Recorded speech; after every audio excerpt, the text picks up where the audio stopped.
Welcome back. It's still the conversation on Morning Spring, and today we have been discussing on the planned hunger strike slated for August 1st through all some days in August, and we have been speaking with Comrade OLUFEMI LAWSON, who is an activist and a public affairs analyst.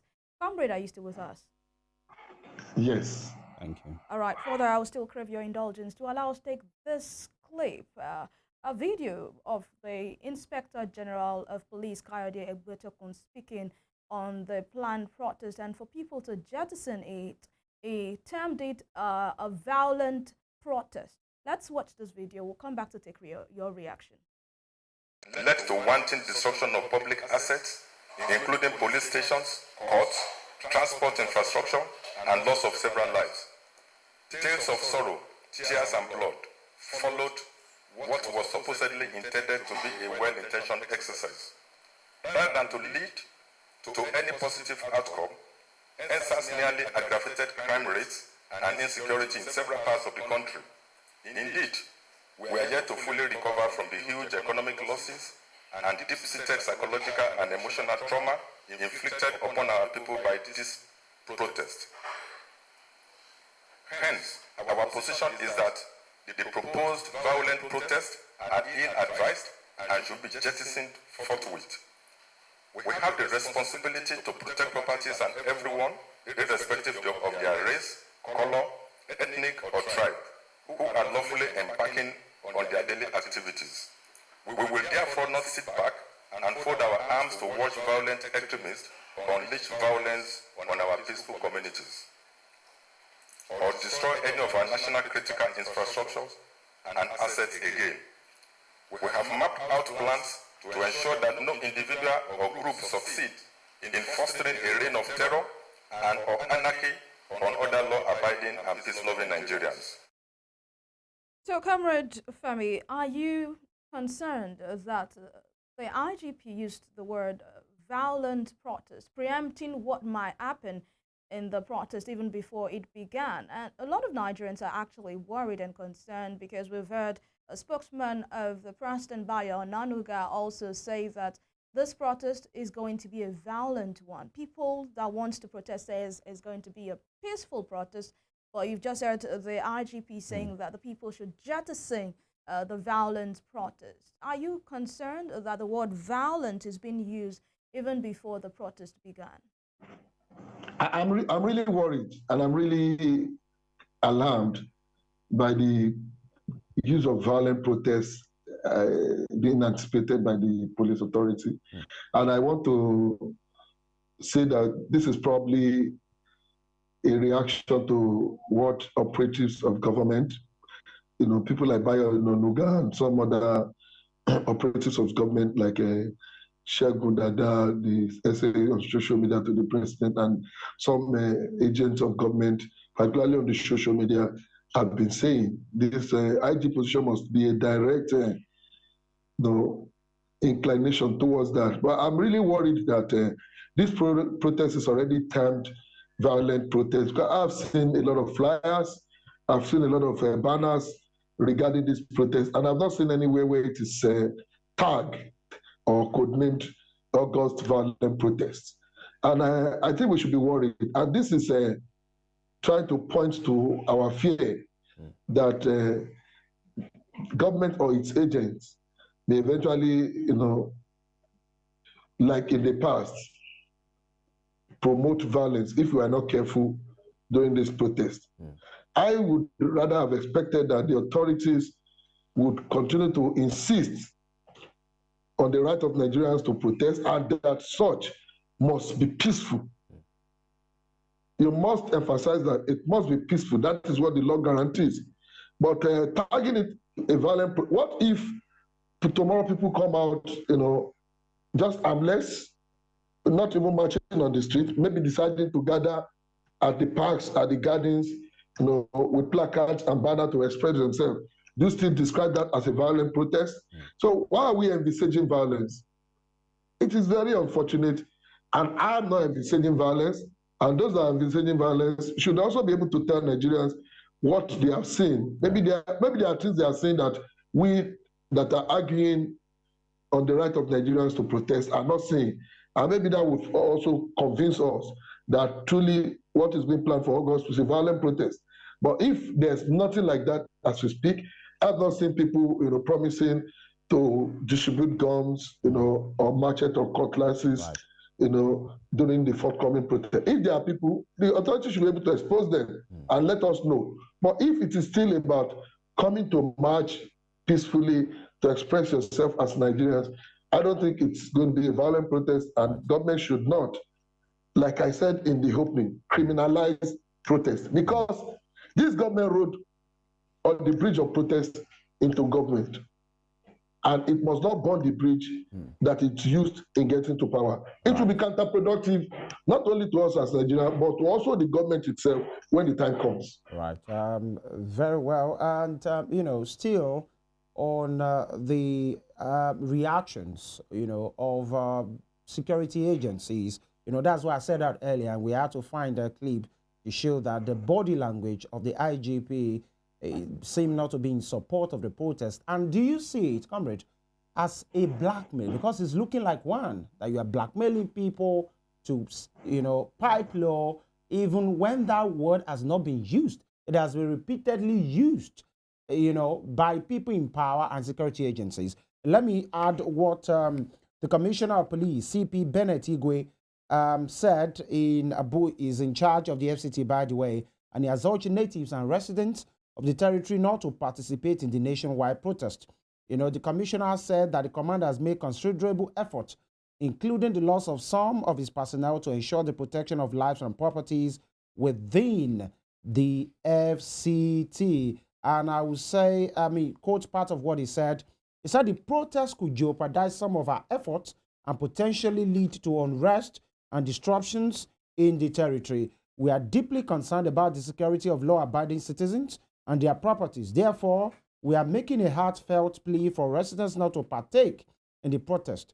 He said, furthermore, the government is addressing the economic challenges and is implementing measures to provide relief and support to the population. By refraining from participating in the protest, residents can help maintain peace and stability, allowing the government to focus on the initiative aimed at alleviating the current hardship. Very unusual, Mr. Lawson, is the fact that is it the business of the police to be telling the people what the government is doing? How is that your business? How are you a mouthpiece of the government now to say the government is trying? Is it part of your mandate for you to now be like a trumpeter for the government in power? Is that part of what you do as well? So I'd like you to just respond. Do you see this as a blackmail? And when has it become the function of the police to be telling the people, the residents of a particular place, that the government in power is trying? Are you part of the people? Are you part of the executive? Educators, or am I wrong?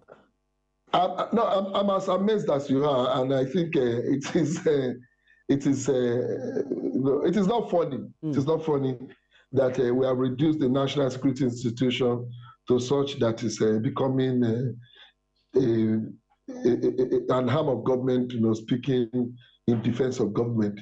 The police has a duty to protect the lives and properties of citizens. That is its core mandate. The police has a duty to ensure that there's law and order, there's peace. But I don't think the police should also begin to tell Nigerians that government is buying garri and beans to palliate, your sufferings and address your concern, and you must not come. And see, the fact that there's an attempt to suppress a process guaranteed by the Constitution should worry us. You can't say, it's just like saying tomorrow that, some of the law guarantees election, that we must elect our leaders through, so process. So somebody can really wake up tomorrow and tell us that election will be violent and that we should not come out to vote. This is the path we are treading. If the law guarantees that we have freedom, of association, you have right of assembly, that you have the right to express yourself, which is protest, freedom of expression. And some people today are trying to make it look like, oh, it's a criminal thing to do it.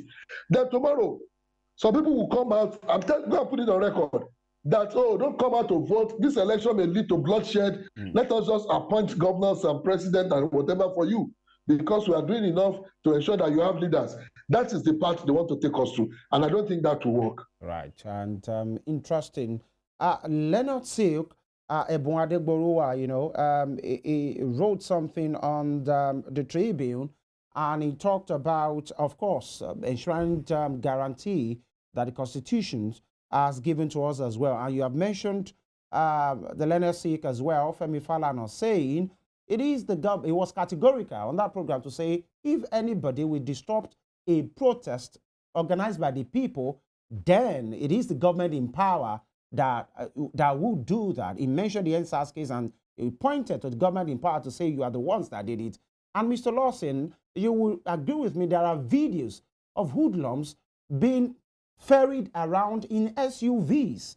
Some of them have pictures. Until today, the people have been asking, how about these individuals? Some of them spoke about it. Some of them, the videos are there. Now we have not even had any considerable prosecution. And the IGP is speaking in this tone again. Now, let me put this to you. In Lagos, some of those persons, the people in power, some of them there are saying these protests should not happen in Lagos. I'm sure you've heard it. And they are saying if anybody protests in Lagos and try to destroy the infrastructure, they themselves, those people will have them to contend with. So there is an impending threat already on ground. In fact, some of them are saying, go back to your state and go and protest.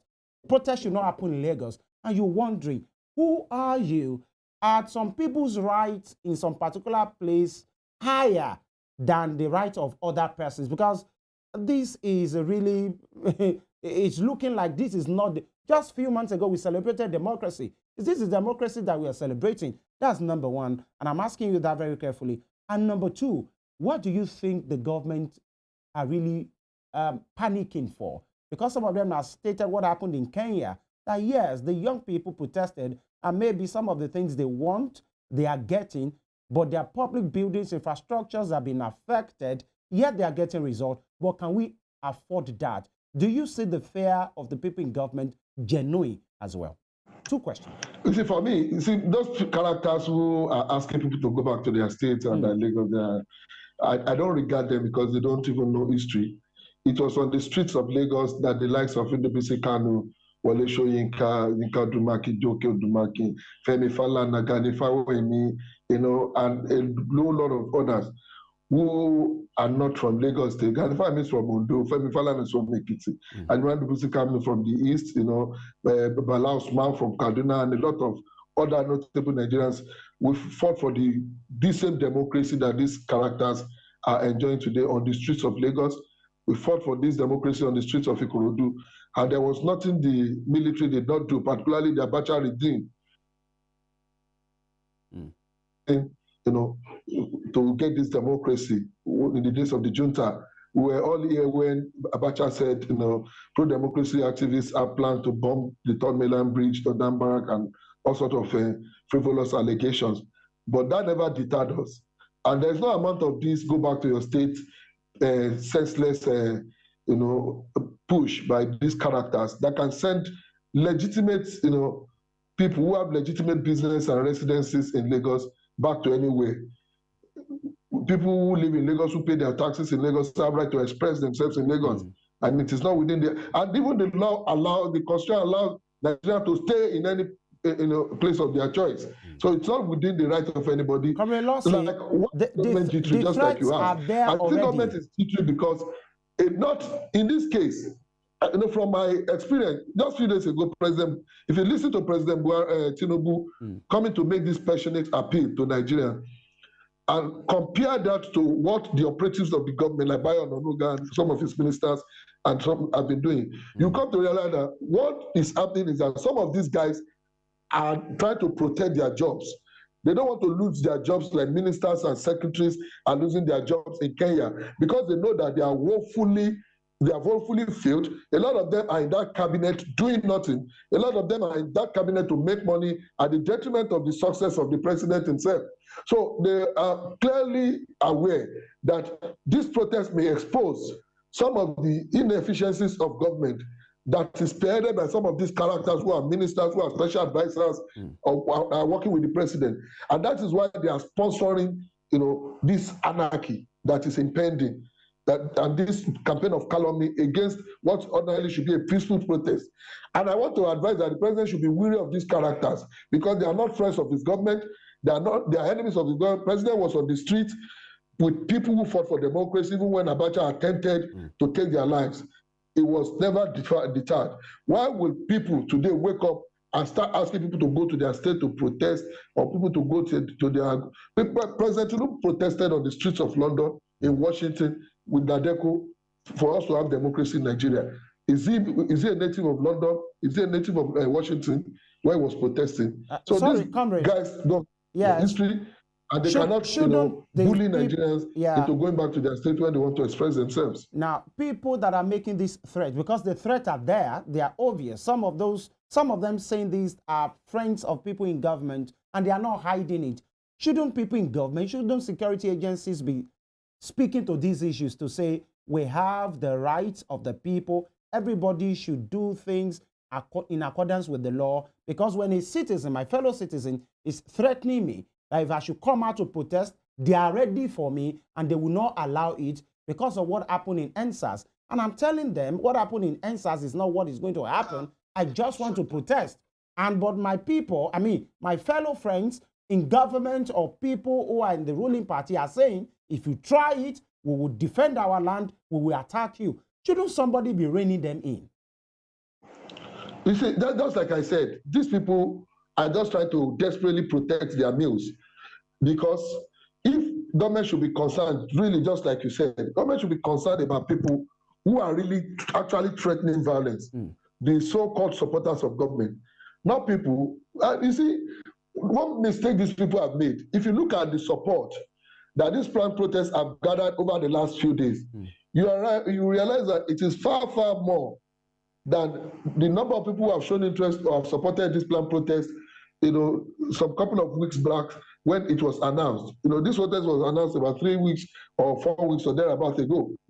A lot of us were not even interested in what it was, even while it was trending on the social media. But it got to a point that it began to drive public sympathy, even from ordinary people on the street, from the market women, when people who are supposed to be friends of governments began to escalate this matter. It is these threats by these minions of government that are escalating this issue that has made the protest even more popular than it should be, or than it was over the past couple of weeks. And that is why government should begin to identify who are its friends. Is Bayo Onanuga from Lagos? Is it an Ijebu man? Who is it to ask somebody to go to his state to go and protest? Or some other characters who are behind this go back to your state and protest? So these are the issues that Mr. President must be aware of, and rein in some of these people who are claiming to be supporters and friends, who are actually his enemy and are out to destabilize his government. All right, to Comrade Lawson, 2 questions really, because we are pressed for time. The first is, I have seen some flyers of the End Bad Governance protest, the End Hunger protest 2024. I've read through the demands, but these demands are not really, they might have some similarities in a way or two, but there are some differences in the different flyers I have seen. I'll just read some of the demands here. End subsidy scam and reverse fuel price to below 300 naira per litre. Bring tertiary education fees back to their previous rates by reversing subsidies. Restore electricity tariffs to affordable levels. Make INEC independent of the executive branch. Return import duties to their previous rate. Enact a law mandating INEC to electronically transmit live electoral results. Reform EFCC. This is part of the many demands that I have seen online. Do you think the government can actually see to all of these demands within this short time? It may not necessarily do this within a short time, but government must be seen to be taking practical steps at addressing these issues. President Tinubu is just 1 year in office. He still has at least 3 years to be president of Nigeria. So I am not expecting a messiah to overnight turn around the fortune of the country. President Tinubu inherited a very terrible country from his predecessor, and it will only take a magician to address the problem left behind by Buhari in a year. A magician cannot even achieve it. That nonetheless, the president must be seen to be taking practical steps in addressing this issue, particularly issues that have to do with hunger. It is not about government bringing rice every month alone. How do we ensure that our farmers can return to farm and produce more? Our farm settlements are being closed down because of the activities of criminal elements, called bandits and the like.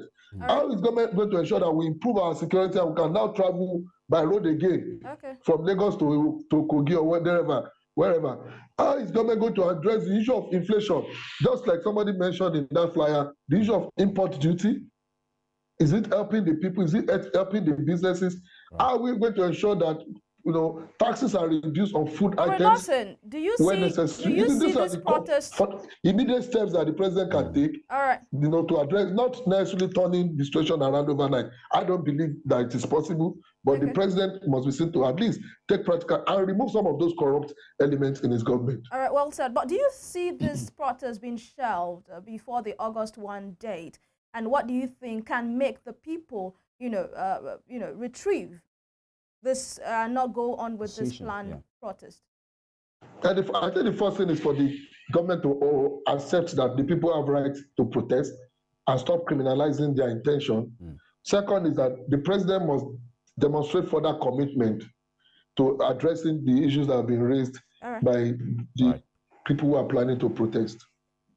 Thank you so much. Would like to appreciate you, Comrade OLUFEMI LAWSON, a public affairs analyst and an activist. Thank you for your time, your take and submissions this morning.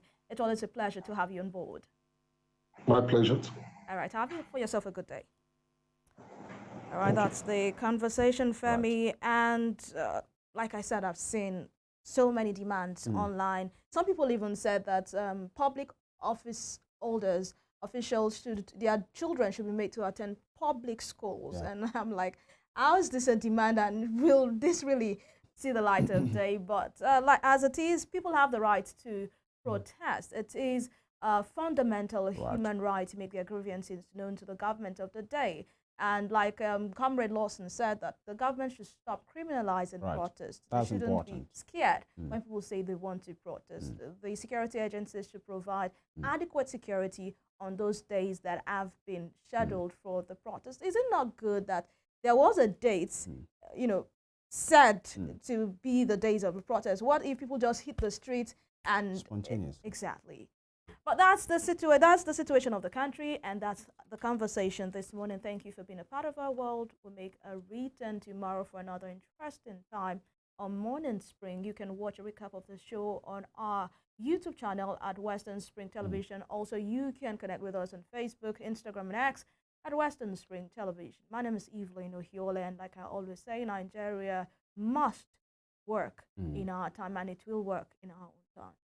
Very well. Many questions begging for answer, but trust us to stay on this matter. We return tomorrow, God willing. Femi Ojo is my name. God bless Nigeria.